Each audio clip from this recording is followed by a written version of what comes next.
इतिहास की वो दो महिलाएं जिनसे हर कोई नफरत करता है, जिन दो महिलाओं ने पूरी की पूरी सल्तनत को ही तबाह कर दिया। आखिर कौन थी वो महिलाएं और उन्होंने ऐसा क्या संगीन अपराध किया था जिसके कारण लोग आज भी उनसे उतने ही ज्यादा नफरत करते हैं। दोस्तों, वो औरतें हैं हेरोडियास और उसकी बेटी सलोमी, जिन्होंने गुनाहों की हर सरहद को ही पार कर दिया। ये दोनों औरतें इतिहास में इतनी ज्यादा मशहूर हैं कि बहुत सारे नामचीन लेखकों ने इन पर किताबें भी लिखी है और हॉलीवुड में इनके नाम से बहुत सारी फिल्में भी बन चुकी है। लेकिन आज भी हर ईसाई और मुसलमान इन दोनों औरतों को अपना सबसे बड़ा दुश्मन मानता है। तो क्या कहानी है हेरोडियास और उसकी बेटी सलोमी की, बताएंगे आज के इस वीडियो में।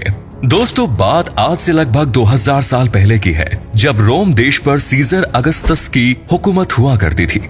सीजर अगस्तस ने रोम के एक हिस्से फिलिस्तीन का शासक अपने सबसे वफादार हेरोड द ग्रेट को बनाया। हेरोड को फिलिस्तीन की जनता बहुत ज्यादा पसंद करती थी। हेरोड के अस्तबल में एक आदमी काम करता था जिसकी एक बहुत ही सुंदर बेटी थी और उसका नाम था हेरोडियास। हेरोडियास की उम्र बढ़ने के साथ ही वो और भी ज्यादा खूबसूरत होती गई। हेरोडियास दिखने में इतनी ज्यादा सुंदर थी कि उस सल्तनत का हर आदमी उसकी खूबसूरती का दीवाना था। लेकिन हेरोडियास को अपनी खूबसूरती पर बहुत ज्यादा गुमान था। वो किसी सल्तनत की महारानी बनना चाहती थी और उसका ये ख्वाब पूरा भी होने वाला था। दोस्तों, हेरोड ने हैकले सुलेमानी बनवाया था जिससे जनता बहुत ज्यादा खुश थी और उसी खुशी के जश्न में दावत का इंतजाम किया गया। इस दावत में सल्तनत के हर एक आदमी को बुलाया गया। इसी दावत में हेरोड के छोटे बेटे फिलिप को एक लड़की से प्यार हो गया और वो लड़की कोई और नहीं बल्कि हेरोडियास थी। फिलिप ने उसे अपने साथ अपनी सल्तनत कैसारिया ले गया। हेरोडियास शुरू से ही मलिका बनना चाहती थी, इसलिए उसने भी फिलिप के साथ जाने का फैसला कर लिया। हालांकि ये फिलिप की पहली बेगम नहीं थी, बल्कि ये अपनी पत्नियों में सबसे ज्यादा प्यार हेरोडियास से ही करता था।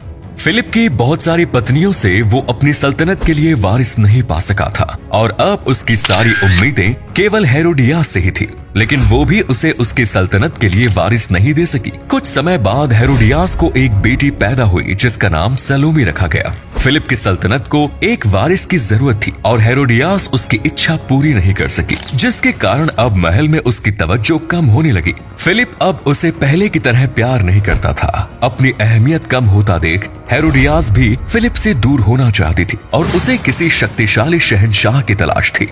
कुछ समय के बाद फिलिप के पिता और फिलिस्तीन के शहंशाह हेरोड द ग्रेट की मौत हो गई। अब उनकी सल्तनत का बंटवारा उनके बेटों के बीच हो गया। फिलिप को छोटा होने के कारण सल्तनत का सबसे कम हिस्सा दिया गया और उसके बड़े भाई हेरोड सेकंड, जिसे एंटिपास के नाम से जाना जाता है, उसे सल्तनत का सबसे बड़ा हिस्सा दिया गया। हेरोड फिलिप से दूर होना चाहती थी और इसके लिए उसने फिलिप के बड़े भाई एंटिपास को अपना दीवाना बनाया। हेरोडियास इतनी खूबसूरत थी कि कोई भी आदमी उसकी अदाओं से बच नहीं सकता था। एंटिपास भी हेरोडियास का दीवाना बन गया। एंटिपास हेरोडियास को किसी भी कीमत पर हासिल करना चाहता था। कुछ दिनों के बाद फिलिप का जन्मदिन आया और फिलिप ने अपने जन्मदिन के अवसर पर दावत का इंतजाम किया और सभी शहंशाहों के साथ अपने सभी भाइयों को भी दावत का न्योता भेजा। एंटिपास भी फिलिप की दावत में आया, जहां वो हेरोडियास के और ज्यादा करीब आ गया। ये दोनों इतनी ज्यादा करीब हो गए कि इन्होंने भागने का फैसला कर लिया। एंटिपास और हेरोडियास दोनों भाग भी गए और जब ये बात फिलिप को पता चली तो उसे बहुत ज्यादा गुस्सा आया, क्योंकि उसकी बेगम को भगाने वाला कोई और नहीं, उसका सगा बड़ा भाई था। अब बात फिलिप के सम्मान पर आ गई थी और किसी भी कीमत पर फिलिप अपने भाई से अपने पत्नी को वापस करना चाहता था। उस समय यहूदियों में सबसे ज्यादा सम्मान पाने वाले हजरत याहिया इस्लाम, जिन्हें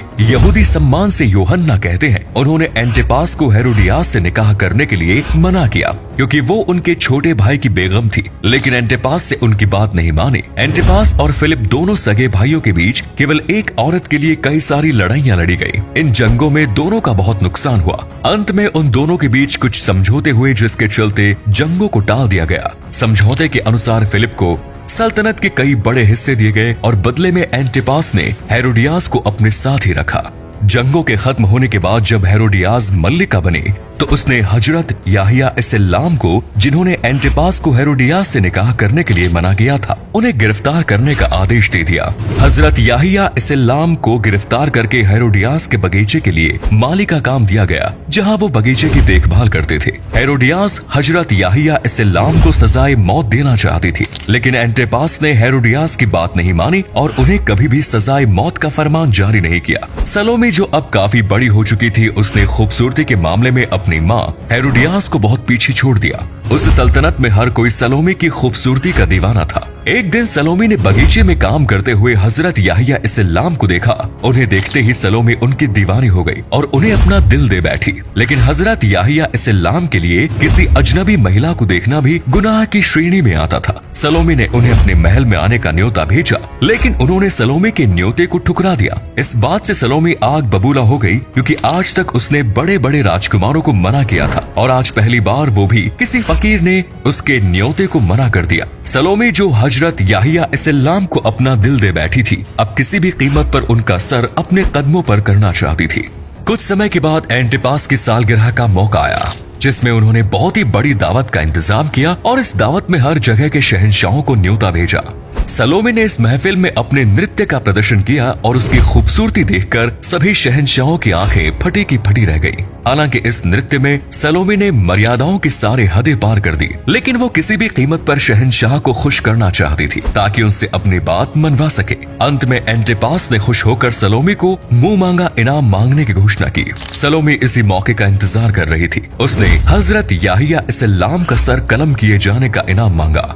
एंटिपास अपने वायदे के मुताबिक मजबूर था और उसे हजरत याहिया इस्लाम को सजाए मौत का हुक्म ना चाहते हुए भी देना पड़ा। हजरत याहिया इस्लाम का सर कलम कर दिया गया। दोनों माँ बेटे की इच्छा पूरी हो चुकी थी और वो दोनों बहुत ज्यादा खुश थी, लेकिन अपनी हवस और खूबसूरती के चक्कर में उन्होंने कभी भी सही और गलत की तरफ देखा भी नहीं। लेकिन कहते हैं ना, जैसी करनी वैसी भरनी, और खुदा भी उन दोनों के गुनाहों को देख रहा था और उनका हश्र भी अब बहुत बुरा होने वाला था। कुछ समय के बाद किसी बात को लेकर रोम के राजा एंटिपास से नाराज हो जाते हैं, जिसके कारण वो एंटिपास के भतीजे को एंटिपास को हराकर उसे बंदी बनाकर अपने सामने हाजिर करने का हुक्म देते हैं। जनता भी एंटिपास से काफी दुखी हो गई थी, क्योंकि वो अपनी पत्नी हेरोडियास के इशारों पर ही काम कर रहा था, जिसे आम जनता से कोई मतलब नहीं था। दोनों के बीच काफी भीषण जंग होती है, जिसमें आखिर में एंटिपास को हार का सामना करना पड़ता है और एंटिपास और हेरोडियास को जंजीरों में पकड़कर बादशाह के पास रोम भेज दिया जाता है। रोम के बादशाह उन दोनों को स्पेन के विशाल रेगिस्तान में मरने के लिए छोड़ने का हुक्म जारी करते हैं, जहाँ भूख और प्यास से एंटिपास